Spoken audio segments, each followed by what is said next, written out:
Warning, I swear a lot. It is 3:25 in the PM and you're watching The Foreman.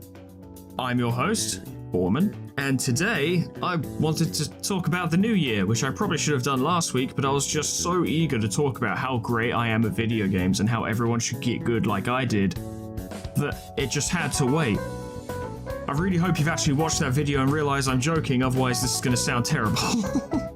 But I digress. I wanted to talk about the new year. I wanted to talk about us, me, we, the channel, all of you lovely people who have actually deigned to subscribe to my little shit show of an LP channel. We hit, at time of recording, we've hit 210 subscribers, which is a reason, for me, is a very high number. In the grand scheme of things, it's not very high at all, but for me, this is by far and away the largest thing I've ever made, which I'm very pleased with.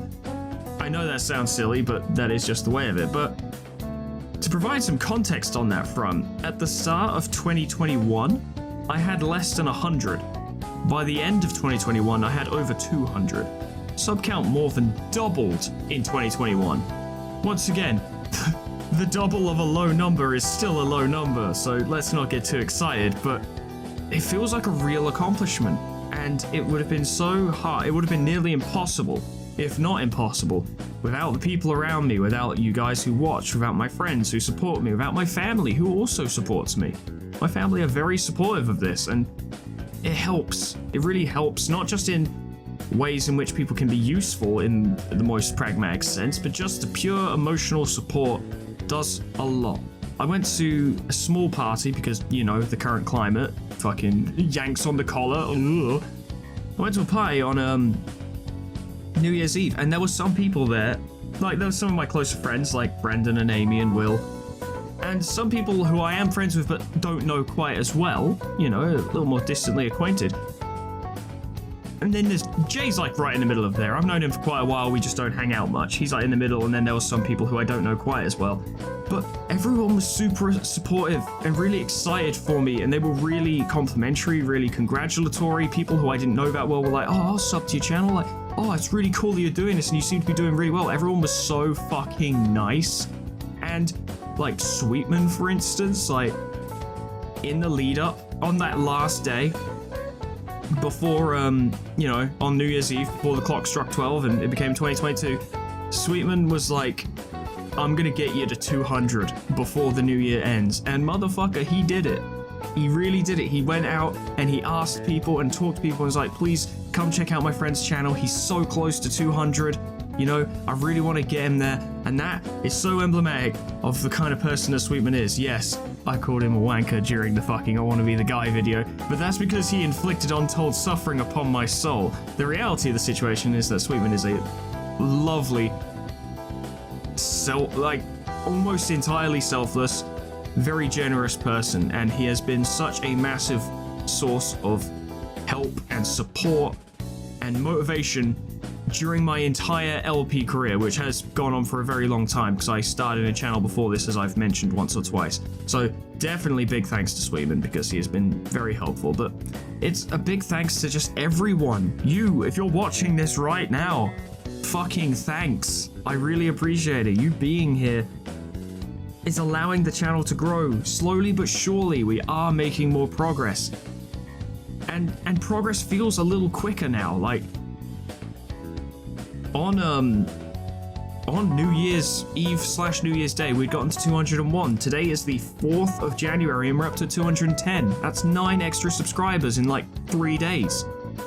That's, once again, those aren't big numbers, but that is strong progress for someone like me. And like, look, I'm just sat over here doing my best, right? Like, I make videos, I put out videos, I say stupid things during those videos and make dumb jokes and play hard games because I enjoy them, not because I'm good at them, and not because I want to flex on the internet.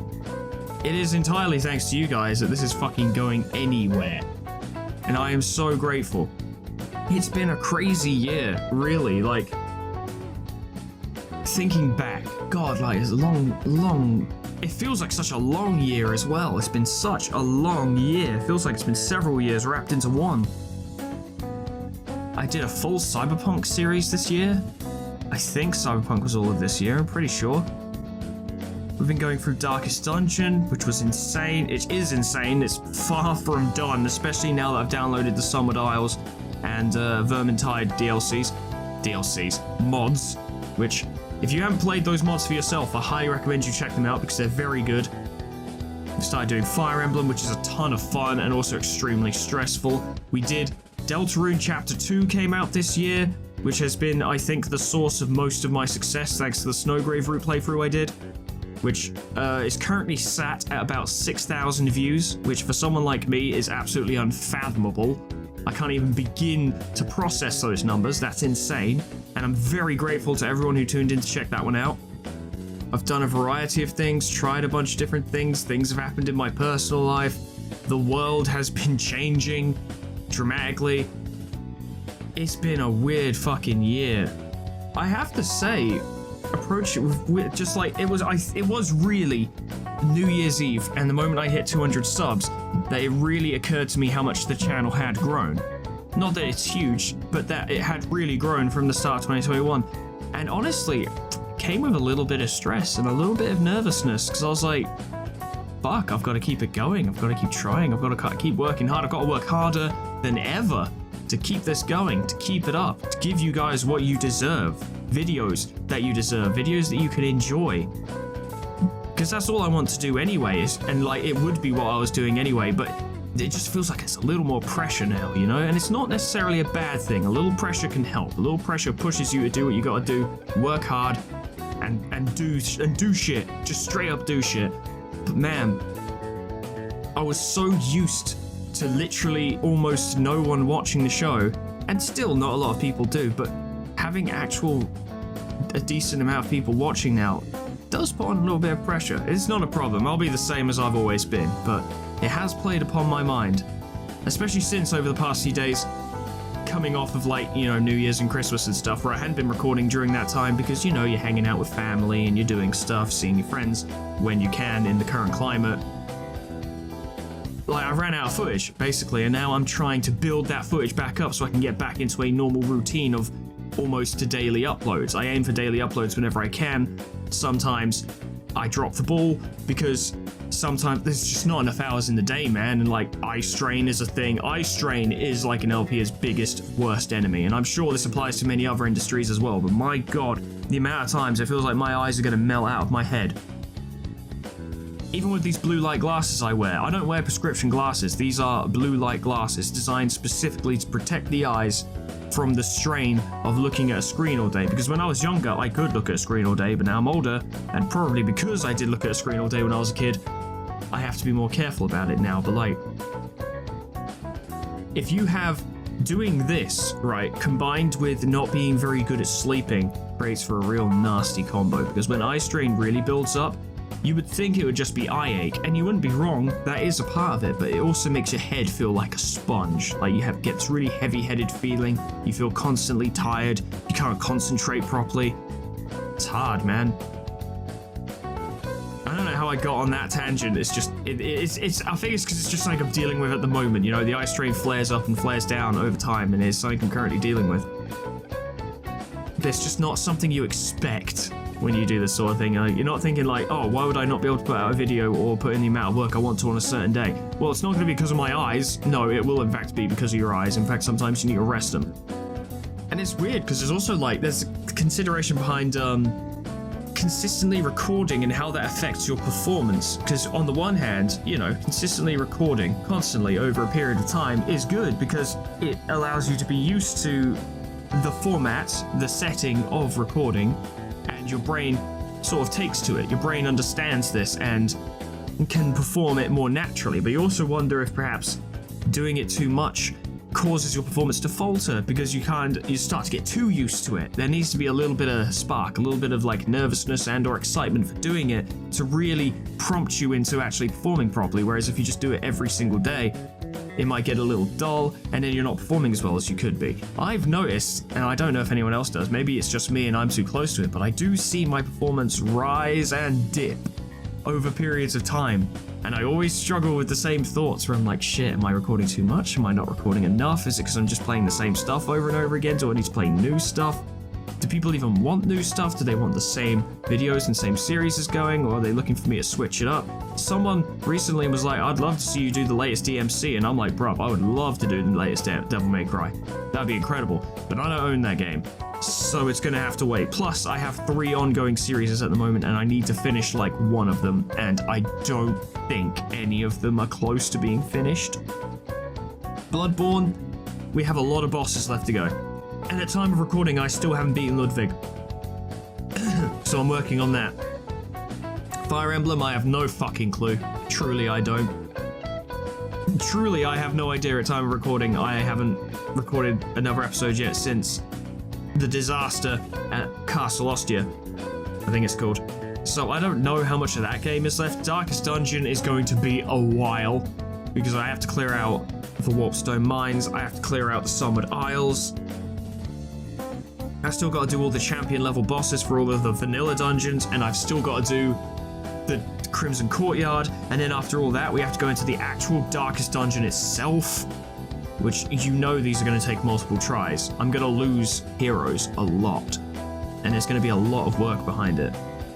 So I don't think my latest series, my current series, are going to end anytime soon, which sucks, because I always want to start new ones, I always want to do new things and try new games and present new games. Even games that I know like the back of my hand and have played a million times, presenting them is a different sensation to just playing them.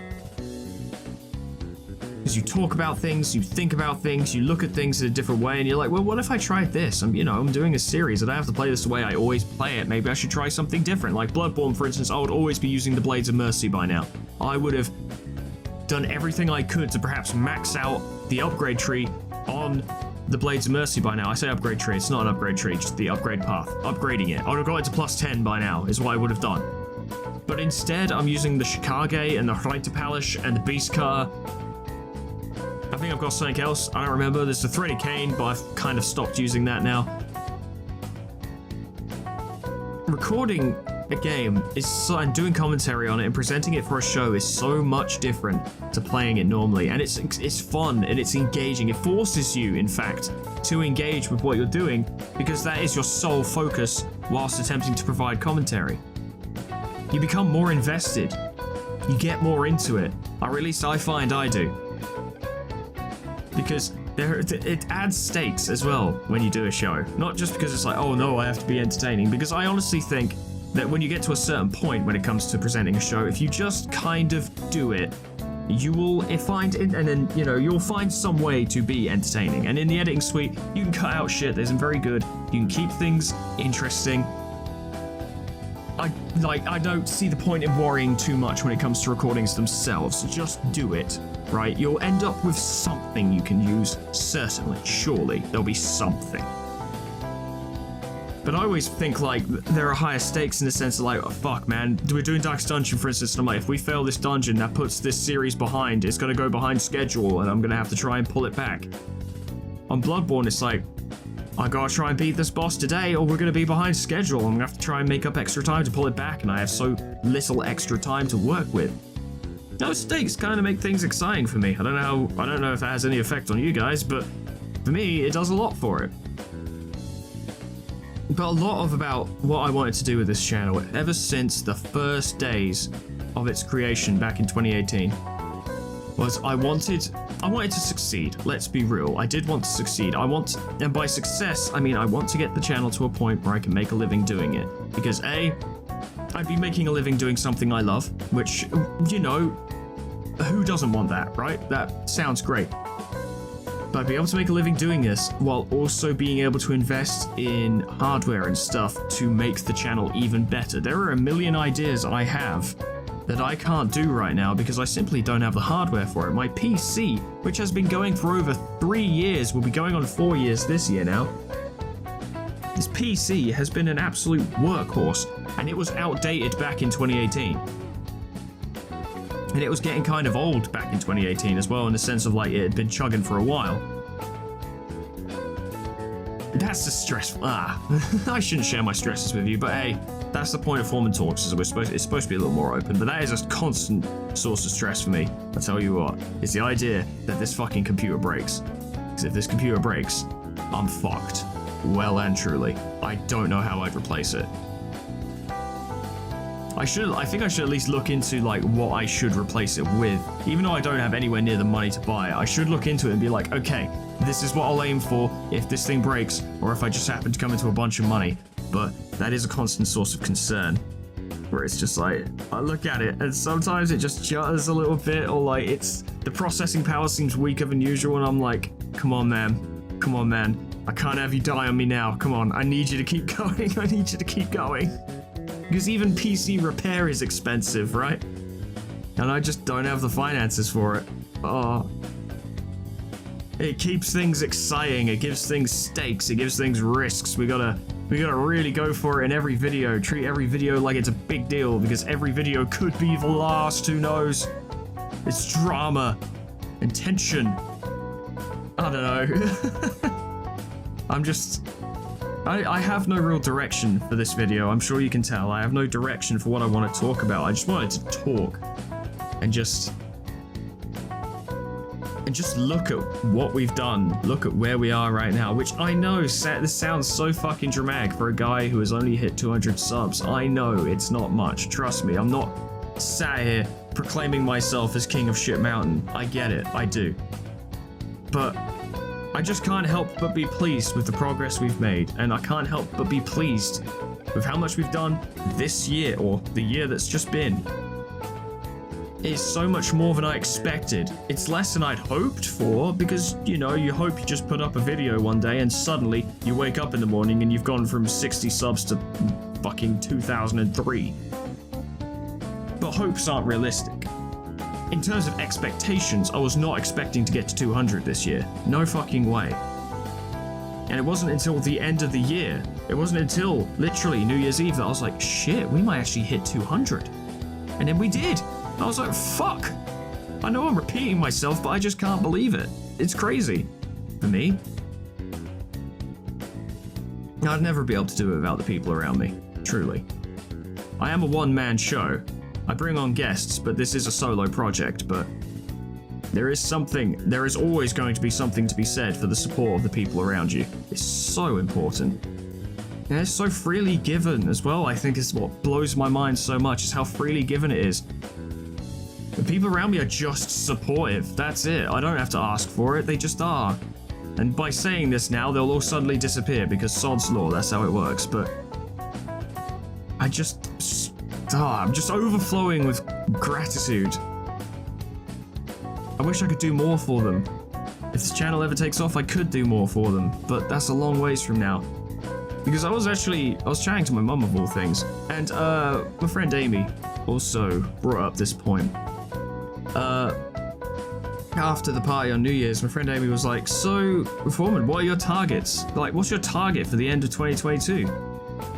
And I was like, I don't fucking know, because the acquisition of subs is at best inconsistent, right? I could do everything right and not see another sub for an entire month, or I could sit here and put up nothing and gain 20, right? It all depends on so many things that it feels like I have no control over half the time. And, you know, it just kind of happens or it doesn't happen.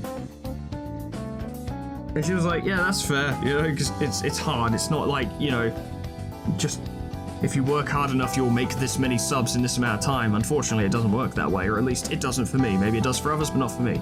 But I spoke to my mum about it today, and she was like, well, the logical expectation, whether or not it's realistic, would be that you would want double, right? You managed roughly double from 2021 to 2022, so you would hope to do that but a bit more, so double and a bit more for 2022 to 2023. And I'm like, yeah, no, that's a reasonable, not reasonable maybe depending on the numbers, but that is a logical expectation, or hope, maybe hope is more applicable, in response to what we managed to accomplish in 2021, right? So if I were to apply that to this now, my target for the end of this year would be about 400 subs.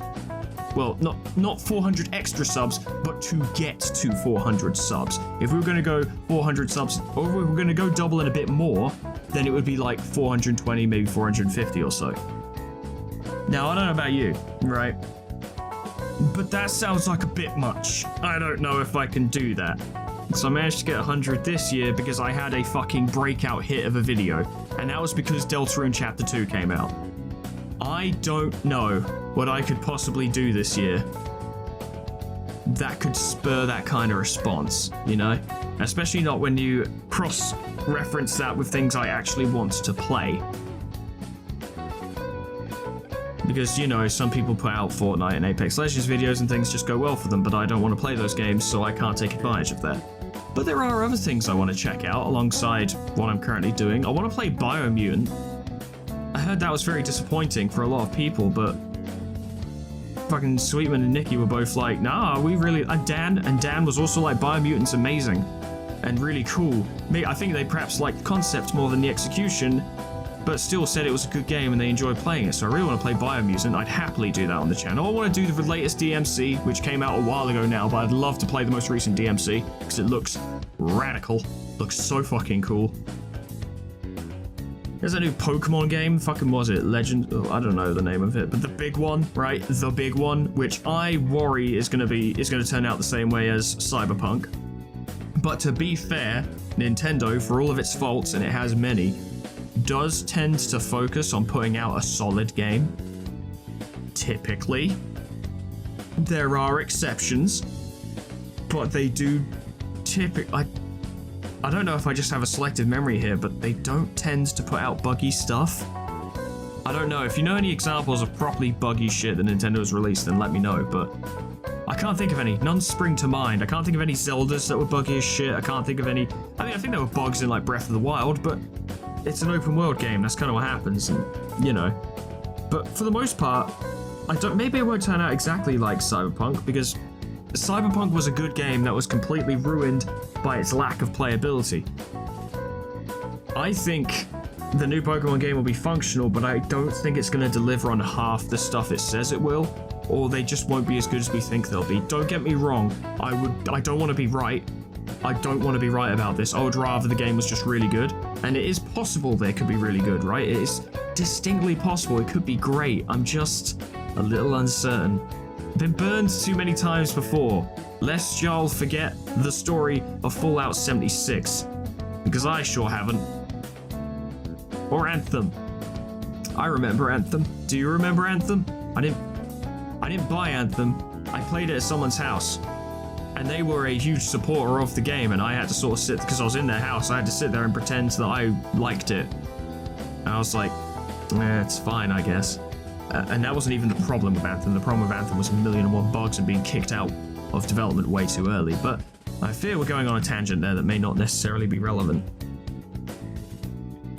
There's a lot of cool stuff coming this year. There's that game where you play as a cat, or as my friend Frankie calls it, Kitty in the Big City, which if they don't use that name, they're missing a trick, I swear. There's that game that's been announced about the dog who is a detective who has to go looking for his favorite toy. I would play both of those games on the channel with zero hesitation. I would happily do that. I would love to do those. I just love to play those games anyway. Those both would be so much fun. Darkest Dungeon 2 is out of early access. Do you think it will go into full release this year? Have they said anything about that? Because I haven't been keeping up. I try to not muddle myself with too many details on a game prior to its release because I want to be surprised when I play the game. I don't tend to watch trailers much. I try to keep myself blind so that when I actually play the game, it's actually like I don't know anything about it, because I actually don't know anything about it. I don't like to look up leaks and all the trailers and stuff like that because I don't want to know exactly everything about the game before I play it. That feels like that just ruins the experience. You want there to be some magic, some mystery, some unknown shit. But I don't know. I don't know if there's anything I could do this year that would even come close to matching what Deltarune Snowgrave managed to achieve. For me, that was completely absurd. And even just the standard Deltarune Chapter 2 videos that I did have performed very well, each one numbering in at least several hundred views, which is, once again, for me, quite ridiculous. The fan games of Delta Traveler and what was the other one? Underswitch? TS Underswap? There we go, TS Underswap, yes. Those two performed very well, and the fucking one of the devs, or I think the lead dev even, behind TS Underswap, who also works on Delta Traveler, is it Beethovenus? Can't remember the exact name, but he shared my stuff on Tumblr. And he reblogged it, and I was like, shit, people actually know who I am. Not many, but people know who I am. People are aware that I exist. That's fucking weird. The dev from the Acquire Hunter mod for Darkest Dungeon, they found my video and we chatted for a while. I've done multiple videos in Darkest Dungeon where the Acquire Hunter is featured, but I think the first one. And that's really cool to know that people out there know that I exist. That I am something, albeit very slightly, I am something of a presence. Just, very small, but I do exist. I have made a mark, not a big mark, but I have made a mark. And that is a hard thing for me to get my head around. Really hard thing to get my head around. I spent a lot of my life actively doing everything I could to not make a mark. I tried to keep out of the way in most social engagements, or at least I did for many years of my life. I would stay quiet, But that was because I hung out with large groups of people in which I didn't know many of them, whereas now when I hang out with small groups of close friends, I'm a lot more vocal because the small groups of my close friends, I feel a lot more comfortable. But that is definitely going off topic. Not that there is a topic. I don't even know why I keep trying to why do I keep trying to bring us back to a topic that doesn't exist? We don't have a topic. I'm talking about whatever the hell I want. This is the most free-form Foreman Talks I've ever done. Free Foreman Talks. This is why I get the subs. No, wait, please don't leave. Nah, come on. Nah, I'll bring it back. It's fine. Nah, come on. I'll make it interesting. I suppose that's the interesting thing, because with all of the potential hopes I have for this year in terms of channel growth comes with potential fear. I don't want to set my expectations too high. Like I said, with Amy and my mum talking about, if you doubled your subs, it would be reasonable to set your next target to be doubling it again, which is reasonable. I'm definitely not saying it isn't. But I fear setting that kind of expectation, because that can lead to disappointment. That could lead to hard disappointment. What if I got to the end of this year and I had only gotten 30 subs in total? That would be devastating. I would be absolutely, to have set my sights that high and to have fallen that far short despite working hard all year. It wouldn't stop me, it wouldn't just kill the whole channel, but I would be crushed. I would be so sad to know that, my success truly is in the whims of fate and my hard work means so little. But that's the interesting thing about running a channel, right? Or doing anything that you love. This applies to music as well, of course, and it applies to art and animation. It applies to anything. Is that there will be long periods of time where you work so goddamn hard and you get nothing for it. Absolutely nothing. In fact, you get less than nothing because you put so much of yourself into it that you are, and I'm not just talking financially, you are at a deficit in terms of money, time, energy, and your fucking soul by the end of it, and you have nothing to show for it. I mentioned to you that at the start of 2021 to the end of 2021, we went from less than 100 to over 200. But guess what? The channel had been running for 3 years before then. In 3 years, I had not gotten 100 subs. I had not even gotten to 100 subs. In 3 years. That's rough. I am already familiar with this level of lack of progress, right? And that disappointment in just seeing the numbers not go anywhere, the numbers not climb, seeing nothing happen despite how much work you put into them. My concern is that now that I have seen some reasonably fast progress, if that stops, if that ends, as suddenly as it came, I'll be able to deal with it. I will be able to deal with it. I've gotten this far, I can keep going, but it will be a little bit heartbreaking to just see the momentum stop, And the momentum will definitely stop if my PC breaks, oh my god. But that's the problem, that's a different problem. But that's the fear I carry into this new year. Is that now, intentionally or otherwise, consciously or otherwise, an expectation for myself has been set. I can sit here and keep telling myself, oh, what will happen, and I've had some good progress, and I don't mind too much if it doesn't continue, but let's be real. I'm going to be slightly disappointed if it doesn't continue, at least similarly to how it's going now, or how it has been going, more to the point. But that's something I'm just going to have to deal with. I have to be able to deal with that. At the end of the day, the most important thing, the only thing I need to do, both in terms of helping with the channel and in terms of what I want to do, is I just need to keep fucking making videos. That's it. That's what I want to do. That's what I'm gonna do. Come hell or high water, come tons of subs, no subs, or even less subs, if I start losing subs, I will be making videos. I'm going to make videos. I will not stop making videos unless I physically cannot make more videos. Like the computer explodes. Or if I explode. I could explode. You don't know. If I explode, I can't make any more videos.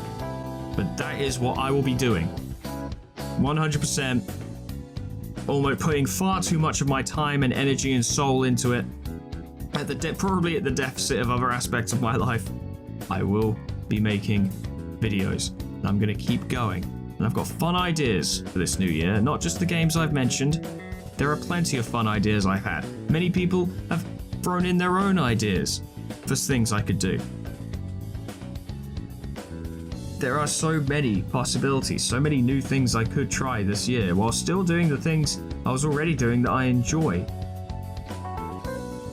The possibilities are not limitless, but they're pretty fucking broad, and I'm quite excited for it. I could go into streaming. That would be really fucking hard in my current situation, as it were. But it could happen, and that could be interesting. That could be a whole thing. I have friends who either are streamers or are thinking about being streamers. Talk to my friend Jay, he's thinking about doing it. I could go on his stream, I could guest star in shit, and that's just like, hey, do you want to play games and just hang out, but also kind of do something good for your channel? It's like, yeah, fun, great, cool. A win-win situation. I'm not putting any pressure on Jay to actually start streaming, to be honest. It's up to him if he wants to do it or not. But if he does, that would be cool. That's a cool thing. I would look forward to that. There is so much... There's so much potential in this new year going both ways. It could be great, it could be terrible. I don't know. In the grand scheme of things, what with the return of COVID, as it were, it's not looking great. But we can all try, at the very least, not necessarily succeed, because life is not always that generous, but we can try to make the most of it. We can try to seek progress and success in adversity.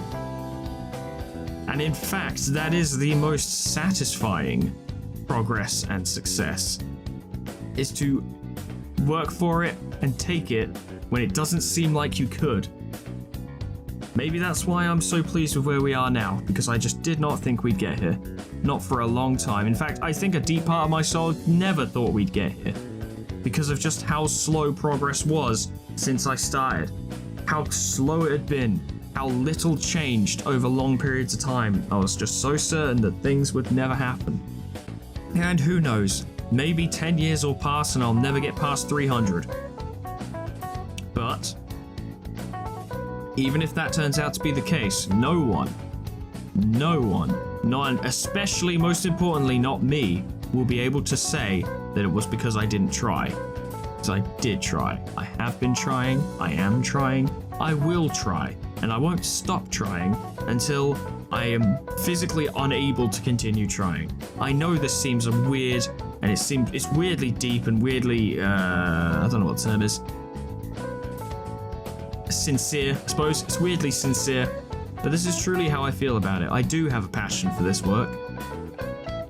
Doesn't necessarily mean I'm good at it, but I do have a passion for it, and I enjoy doing it, and I'm so much better at it than I used to be, which is, you know, a double-ended compliment, because I am better than I used to be, and that is a compliment to myself, but also something that's better than something shit can still be shit, so it's not quite the brag it sounds like, but I do my best, and some people seem to enjoy it, and I'm really grateful to you if you do enjoy it. I'm really grateful to you if you're here now. I'm really grateful to you if you've stuck with me since the beginning, and I'm really grateful if you came here and you've stuck with me sometime in between now and the beginning. And I am very grateful to you if you showed up long after this video was published and forgotten about, and you're just coming back and checking things out. Thank you for showing up. I really appreciate you, I do. I appreciate everyone. It's why I try at the moment, and will continue to try for as long as I can, to pretty much respond to every single fucking comment I get, which is not a lot now, but maybe more later, but I still want to, for as long as I can, try and get to everyone. And I always want to try and express my gratitude, express my appreciation for you people and who you are and what you've done. All the people who came in and was like, hey, could you try out this mod on Darkest Dungeon? This mod's really cool. Hey, you should try this mod. You people are great. You people are what made that series enjoyable. I just provided the commentary and the saying. You guys gave me the tools, the puzzles, the pieces to actually make that series fucking fun and interesting. So thank you so much. You are the ones who made that series interesting. And it's still going today. I've still got to download the full mod. I said I would, I promised I would, I will. As long as there's a suitable for work version of it, because editing out titties is a pain in the ass. I gave up on it on Cyberpunk because I was like, you know what, this is an 18 plus anyway, who cares? But I'm rambling and I don't think I have anything more to say. If I do, I can't remember it right now. This is a little shorter than Foreman Talks normally is, but I think there's no need to drag it out too much. Let's end for the day. Thank you so much for watching. Happy New Year. I know we're like more than a week on from the start of the new year, but hey, I got there eventually. Happy New Year. I truly, truly wish you all the best. I hope things go well for you. Hope you have a good year. Thank you so much for being here. I also hope I have a good year. We all hope we all have a good year. You know how it is. But this year could be something really special, or it could be something really bland. Who knows? We won't know till we get to the end of it. But once again, because Sonny is barking his little head off, I should go attend to him. Thank you so much for watching. Whatever we talk about next time, and I have no fucking idea, as usual. I'll think up something, but whatever I talk about, I hope I see you there. Toodles. Goodbye.